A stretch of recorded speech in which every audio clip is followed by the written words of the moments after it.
Nos centramos ahora en las noticias del mundo, nuevamente en el mesón Isel Guerra esta mañana. ¿Cómo estás, Isel? Hola, ¿cómo están? Isel. Muy buenos días. En esta oportunidad vamos a comenzar esta revisión internacional en Ucrania, lamentablemente con una nueva jornada de ataques nocturnos en estas últimas horas. Ya dejan 22 personas fallecidas, según las cifras que proporcionan las propias autoridades de Kiev durante esta jornada.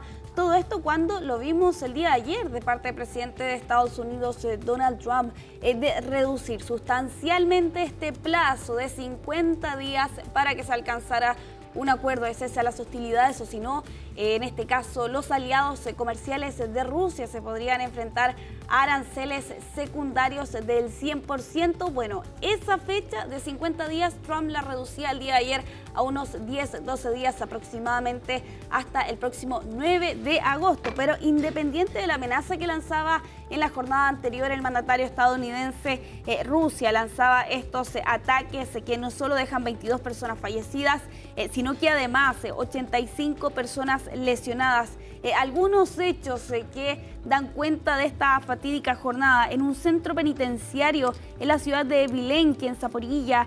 Allí es donde se habla de la mayor cantidad de víctimas fatales, al menos 17 personas que perdieron la vida producto del impacto directo de una bomba aérea guiada. Lo ven ustedes en las imágenes, en los registros, los daños extensos por lo demás que quedaron en este lugar con la destrucción de estas instalaciones, también con daños a viviendas cercanas y con las declaraciones de Zelensky que acusaba un ataque deliberado, dirigido, no accidental. De hecho, en esta misma declaración el presidente ucraniano aseguraba: los rusos no podían ignorar que estaban atacando a civiles en esta colonia penal. Uno de los 8 ataques que se registraron durante esta jornada de noche en esa zona en Zaporilla, también contra un hospital.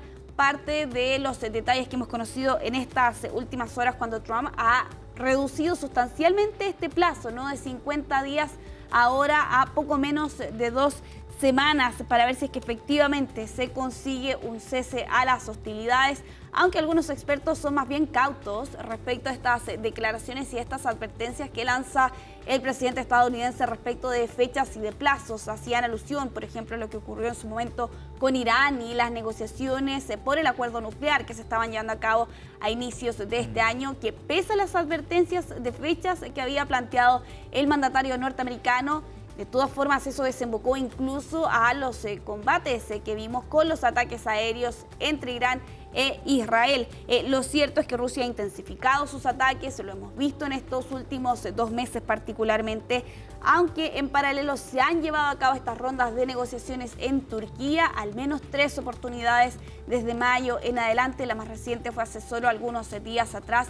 Lo cierto es que lo máximo que se ha podido conseguir en esos encuentros con las delegaciones rusas y ucranianas ha sido el intercambio de prisioneros, pero no hay avances concretos por lo demás para poder conseguir un cese a las hostilidades. Trump parece estar perdiendo la paciencia por lo demás con Vladimir Putin. De hecho, sin ir más lejos, ha reconocido estar muy decepcionado del actuar del presidente ruso. Bueno, habrá que ver finalmente si eso cambia el panorama o no. Lo cierto es que esas imágenes dan cuenta por lo demás de la situación compleja que ha estado atravesando Ucrania en estos más de 3 años de guerra.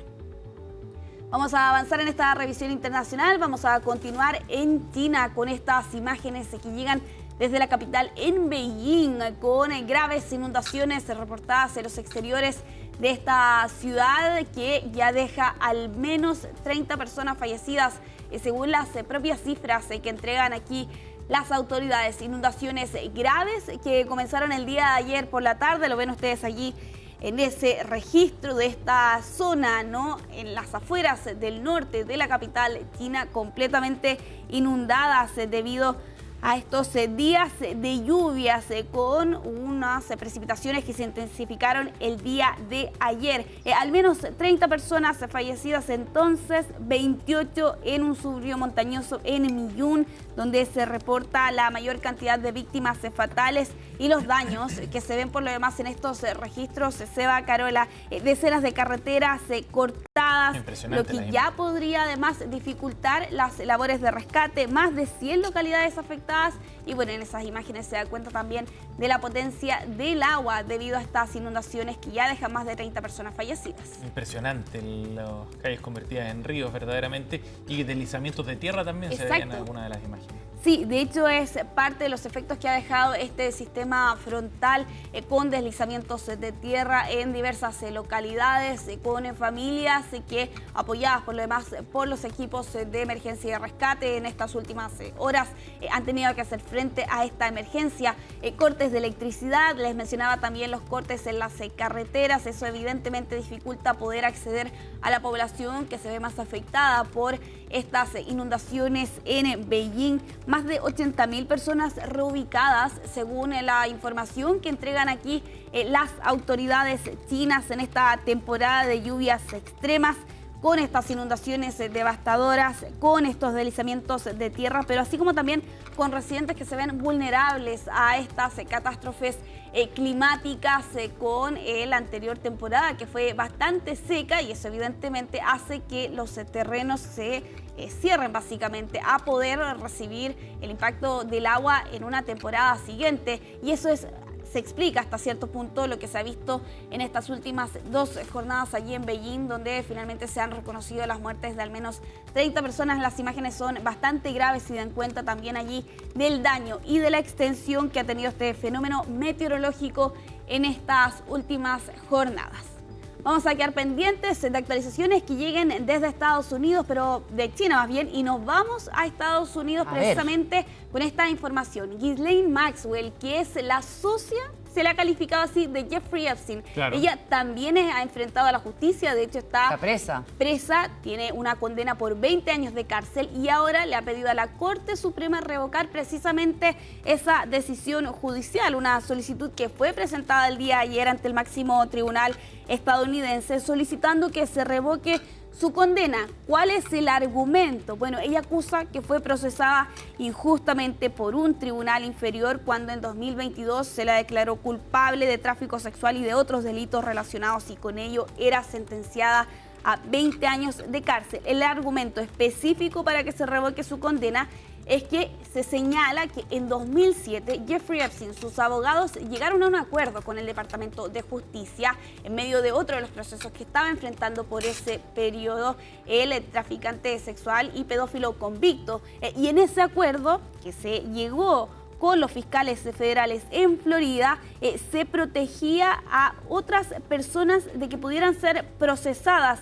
En ese acuerdo, que en rigor señala Ghislaine Maxwell, a ella le debería haber impedido su procesamiento, pese a que en rigor el detalle señala que solo son 4 las personas que se veían beneficiadas por ese acuerdo que se había alcanzado por ese periodo, donde aquí lo que se establecía es que el gobierno no iba a acusar a ningún posible cómplice, pero en ese listado de 4 personas no estaba Ghislaine Maxwell. Y lo que plantea aquí la defensa de esta mujer es que, pese a que su nombre no estaba en ese listado, de todas formas, por haberse alcanzado ese acuerdo entre Jeffrey Epstein, sus abogados y el Departamento de Justicia, ella tampoco debió haber enfrentado a la justicia. Y claro, aquí lo que plantea la Fiscalía es que, primero reitera que ya no está en ese listado y segundo, que en rigor ese acuerdo se alcanzó para el estado de Florida y no en Nueva York, que es donde ella fue declarada finalmente culpable hace ya 3 años atrás. Otra de las informaciones que hemos conocido por lo demás del caso de Jeffrey Epstein, todo esto cuando Donald Trump ha tenido que enfrentar varias críticas, varios cuestionamientos. Reflotó el caso. Reflota totalmente el caso en esta oportunidad con esta solicitud que plantean los propios adherentes de Donald Trump de conocer el listado de clientes, ¿no? Y sobre todo la participación de Ghislaine Maxwell, que recordemos, ella está vinculada precisamente con este cuaderno de saludos de cumpleaños del 2003, donde, según plantea un medio estadounidense, también había un saludo del presidente de Estados Unidos, Donald Trump, que por lo demás él ha negado tajantemente, incluso anunciaba hace algunos días atrás que iba a presentar una demanda precisamente contra ese medio y Rupert Murdoch, el dueño por lo demás de ese diario, debido a esa información que conocíamos hace solo algunos días atrás.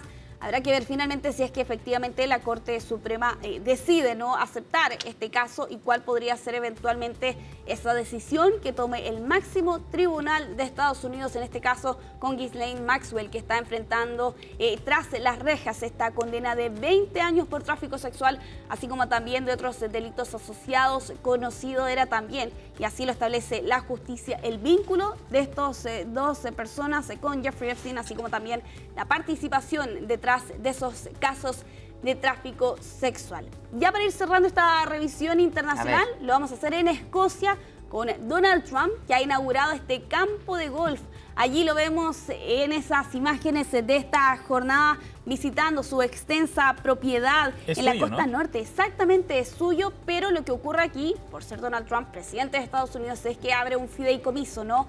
Y sus hijos son los que quedan a cargo de los negocios de la organización Trump, entre ellos por lo demás estos campos de golf. Pero independiente de eso, porque al menos hasta hace algunos días atrás, este viaje se planteaba como un viaje privado, personal, para nada relacionado con una misión diplomática. Bueno, haciendo alusión precisamente a eso, es que él va como Donald Trump, no necesariamente como el presidente de Estados Unidos, al menos así lo plantea desde sus cercanos, y allí jugó esta ronda rápida con exjugadores de fútbol, con golfistas, también con líderes empresariales, acompañados de sus dos hijos, Eric y Donald Trump Jr., durante esta jornada para inaugurar precisamente este nuevo campo de golf que se ha autoproclamado como el mejor campo de golf de 36 hoyos. En su momento, la organización Trump se enfrentó también ante la justicia con un parque eólico que se estaba construyendo en los alrededores. Perdió esa batalla judicial, de hecho en medio de su visita, y allí reunido con Keir Starmer el día de ayer calificaba a este parque eólico como un monstruo, debido a que a su juicio interrumpe, ¿no?, la vista, ¿no?, que tiene este campo de golf.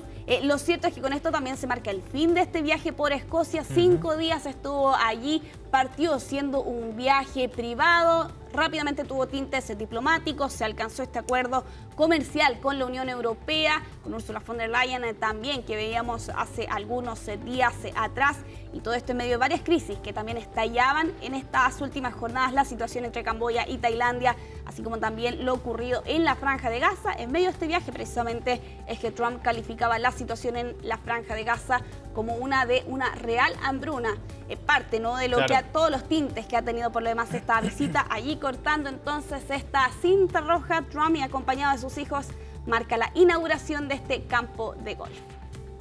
Impresionante. Bien, Isel, gracias por el comentario. Nos vemos luego. Nos ven. Vámonos a la pausa, faltan 2 minutos para las 11 de la mañana, ya seguimos con más.